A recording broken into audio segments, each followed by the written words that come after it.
reNew, Bible principles and practical steps towards church revitalisation. reNew 4.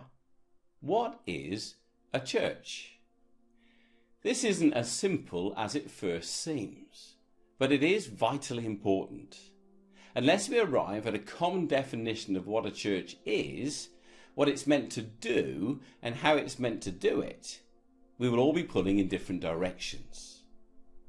If we're working towards different goals, there's little hope of being efficient or effective. Above all, unless we are working to Jesus' agenda, we cannot expect his blessing. Question 1. Make every effort to start your group at the appointed time. A few people are running late. It happens, although it does seem to happen to the same people quite a bit. Question 1 is always designed to kick things off, to be an icebreaker, to get things going. Don't miss it out, it is important. But if people join later, they won't have missed the essential heart of the study. So, question 1. Go round the group and ask people to share what they value most about church.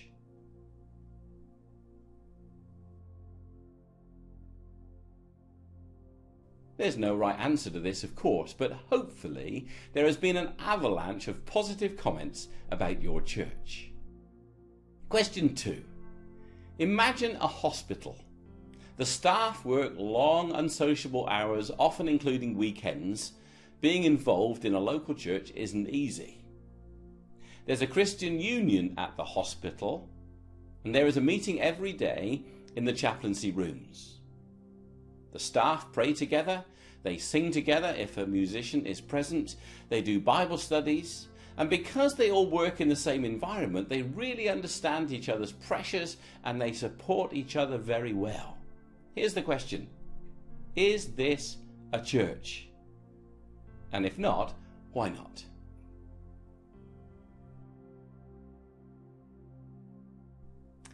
Answer 2. So what did you say? Did you spot that the hospital group don't appear to celebrate communion? Did you spot that there doesn't seem to be any emphasis on evangelism or reaching out with the gospel? What about leadership structure and decision making? But what if they did start to celebrate communion? What if they did have an evangelistic barbecue every now and again, and they made their leadership and decision making processes a bit more formal? Would they be a church then? Well, maybe. Yes, just about. Perhaps they would be a church, but with a few things still to work on. That makes them about the same as every other church I know. Defining what a church is turns out to be pretty tricky. It's easier to say what a church isn't. In common usage, a church is a building. The New Testament uses the word church 114 times, but none of them refers to bricks and mortar. The word in the Greek is ecclesia, which itself is a compound of the noun for assembly or congregation and the verb to call. The church is the gathering of God's called people. In other words, you don't go to church, you are church. Don't get in the habit of saying, the church ought to do something. Because all we're saying is that we ought to do something, or I ought to be doing something, because we are the church. Question 3. Try and make a list of all the words, pictures, metaphors and images that you can think of that the New Testament uses for the church. For example, the church is pictured as a body in Ephesians 5:23. Christ is the head of the church, his body. And as a flock in Acts 20:28. Keep watch over yourselves and all the flock of which the Holy Spirit has made you overseers, be shepherds of the church of God. So make a list of all those metaphors, all those images, those pictures. Here's a clue. You should be aiming for double figures.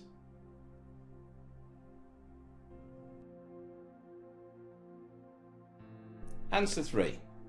There's a body, a building, a bride, a family, a household, a temple, a nation, a priesthood, a vine, an olive tree, a field, a flock, a pillar, and a foundation. These are just some of the images, the pictures, the metaphors that the New Testament uses as it tries to explain to us the profound and multi-layered nature of the church.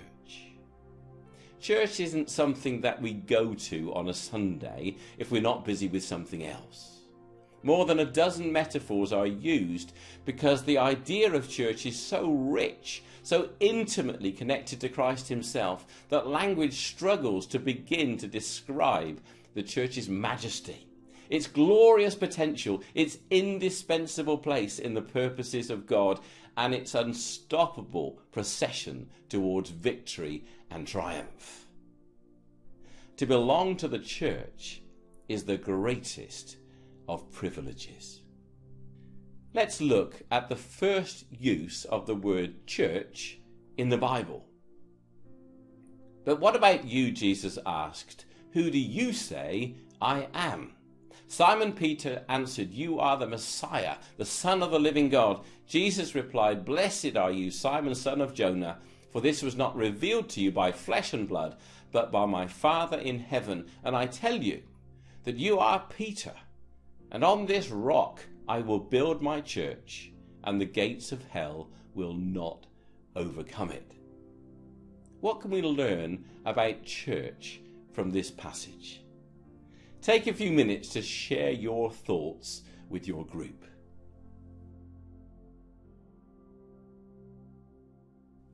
Answer 4. This passage marks a big divergence between the Roman Catholic and Protestant churches. The Roman Catholic churches understand this passage to mean that Peter is the rock on which Jesus will build his church. They claim Peter as the first pope, and that Peter is the foundation and head of the true church. Protestants argue that Jesus is making a pun on Peter's name. Peter's name comes from the Greek word Petros, which means rock. Interestingly, a similar pun works in English. If you say something is rocky, you could be saying that it is solid, having the character of rock. Or you can be saying it's unstable, it's rocky. Just 5 verses later, Jesus says to Peter, Get behind me, Satan, you are a stumbling block to me. If Peter is the rock of the church, it doesn't seem to be a very firm foundation. Protestants say that the rock here is not Peter's character, it is Peter's confession of verse 16. His confession that Jesus, you are the Christ, the Son of the living God.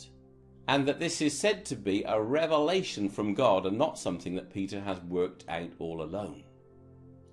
If somebody understands that Jesus is God, that Jesus is the Messiah, and understands it and embraces it and is concerned to live it out, they are a Christian. They are a part of God's family. They are a part of the church. I have picked out 4 things from these verses. I will build my church, Jesus says. It's his church. It's his idea. It belongs to him. It's natural that we should refer to our church, but we must never forget that it's his church. If it was our church, we would be free to arrange things the way we like them, but we can't because it's his church. How does Jesus want it is the primary question. 2. I will build my church. Building the church is Jesus' job. If we're working alongside Jesus, following his plans and relying on his power, we should expect progress, growth, and development. 3. The foundation of the church is the fact that Jesus is the Messiah, the Son of the living God. The theology of the church is understanding the full meaning of that statement, and the mission of the church is living it out, and the message of the church is proclaiming it. 4. To be part of the church is to be heading for victory. This is the implication of the statement, I will build my church, because Jesus accomplishes all he sets out to do. But in case we missed it, it is stated explicitly. The gates of hell will not prevail against it. This is not a helpful translation. It tends to paint a picture of the church holding out against the onslaught of the enemy. This is entirely the wrong way round. Gates are not instruments of attack, they're for defence. It's hell that's on the defensive. The church is going forward. The gates of hell will not hold. The chains break. The gates implode. The kingdom surges in. I know a preacher who says that the mission of the church is to depopulate hell, and every day it is succeeding. Question 5. Acts 2 from verse 42. They devoted themselves to the apostles' teaching and to fellowship, to the breaking of bread and to prayer. These verses and the ones that follow are often held up as a kind of prototype perfect church. Here's the question. What do you think? Is this the perfect church? Is this what we should be aiming for? Is there anything missing? Take a few minutes to discuss this in your group.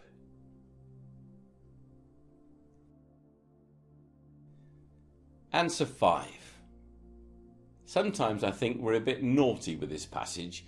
We cherry pick the bits we like and conveniently overlook the bits that are too challenging. The usual list is the apostles' teaching, fellowship, breaking of bread and prayer. These are vital and excellent. But notice too the depth of the Christian fellowship. They met daily. They met in each other's homes. If somebody was in need, the others helped out. There were sacrificial levels of generosity.